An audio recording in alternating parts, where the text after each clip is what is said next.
Hi guys, thanks for tuning in on Kaleo TV channel. My name is Stephanie and I thank you so much for joining me again on another episode. It's my heart and prayer that you would be encouraged and stirred to take action. If I were to entitle this message today, it would be Genocide in America. Genocide in America. As the world continues to cross their fingers for a cure to this strand of coronavirus, as we know it, COVID-19, which has sadly taken the lives of over 160,000 people in the United States, there are these realities that we truly cannot overlook. If I am to be real and raw at this very moment, today marks the 4-month anniversary of the passing of my own grandmother due to this virus. My heart does go out to all of the family members that you may have lost or those that you know that have lost loved ones. I want you to know that I sympathize with you this very day, and together we will see another day. We will see just what is going to come after the pandemic. Um, I do want to add though, again, that beyond all of the grief and loss that has happened, you know, social injustice as we know it continues to pervade to the streets of America. Rallies and protests in major cities across the world even. And have you considered though, if genocide is taking place in the land of the free and the home of the brave?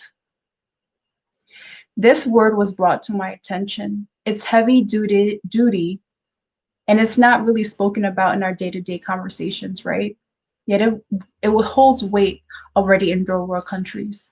Do not be fooled that this virus is making headlines, while mass deaths are exasperated with many fighting for their lives and land. Genocide could be happening within this nation called America. Wake up, folks. Wake up, folks.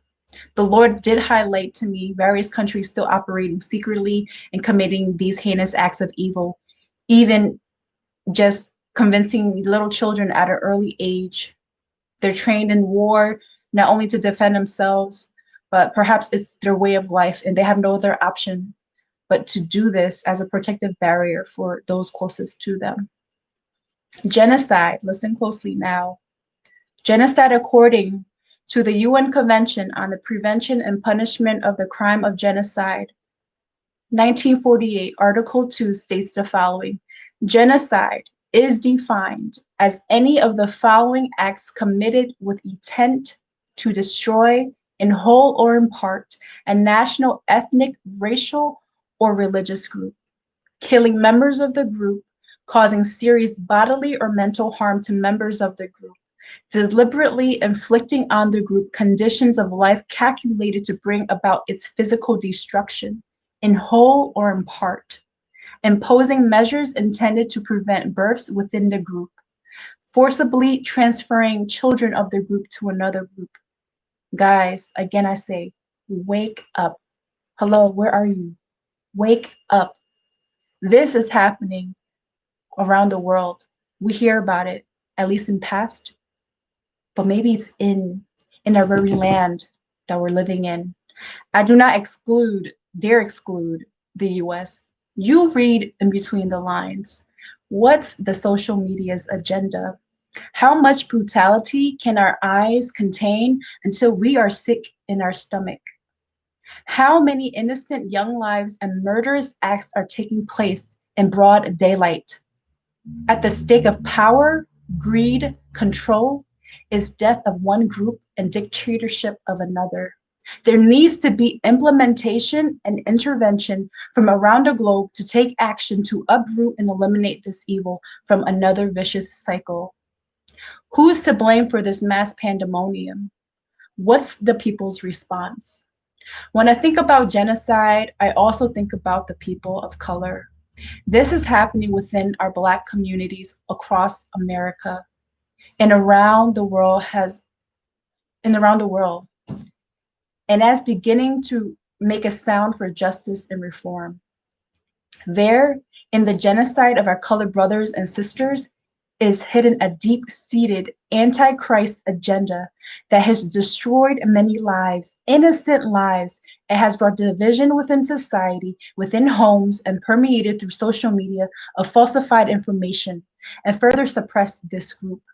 The agenda of causing serious bodily harm and even more diabolical of imposing measures intended to prevent births within the group, aka Planned Parenthood, is simply witchcraft and it is evil.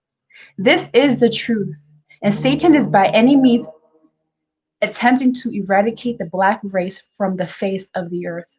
Why? Our Black friends and family have voiced and protested for civil rights over the centuries, and to have their fight get thrown back with a KO in the ring is outright cruel and unjust. The enemy is trying to kill off this racial group in hopes to obtain power, not only politically, but financially. The enemy's plot is to thwart the plans of God, and if he can use social media to showcase the brutality of men in uniform towards innocent colored bystanders, then he, Satan, will do it. The history of Planned Parenthood, I encourage you to look up the history, has been to destroy the womb from the get-go. Statistics show the majority of women aborting their child are Black. No other race, and they continue to be open during a pandemic and deemed essential, question mark. This is against the 1948 Article 2. This is a crime against humanity. It's genocide, people, and it goes against the members of our Black community. The enemy is keenly aware of, as the Black community continue to rally and to petition for laws to be changed in the land for the benefit of their colored brothers and sisters. He knows his time is short. The enemy knows his time is short. God's heart is for the people of the world. Every creed, every color, every culture. He longs for each group to encounter his great and unconditional love through the sacrifice of Jesus Christ on the cross. Let's stand and pray and declare that the powers of evil will withhold their hand from destruction and take back the lives of the innocent and redeem all. We cannot fight evil with evil, but to do what is right and just. Do not be overcome by evil, but to overcome evil with good, according to Romans 12:21. There is more than the outward working of what has been tainted in the mind and hearts of man. We need true freedom and deliverance as a society in order to dismantle these strongholds, these false narratives that come with the genocide. We are living the 21st century genocide with face masks on and the discrimination of all groups, including our brothers and sisters. It's time for America to pay back for decades of theft of our colored people, to go into the marketplace and to create new systems of change, justice, and to speak even on a governmental level. And truly, we need a gathering of saints to pray without ceasing. So who's standing with our brothers and sisters of color? Let's take their hand. We know this is not easy, but we know that we are standing from the victory side, and no scheme of hell will come against the agenda, the plan, the purposes of God for this time. Folks, wake up and let's start working.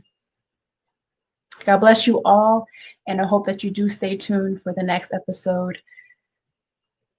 Take care now.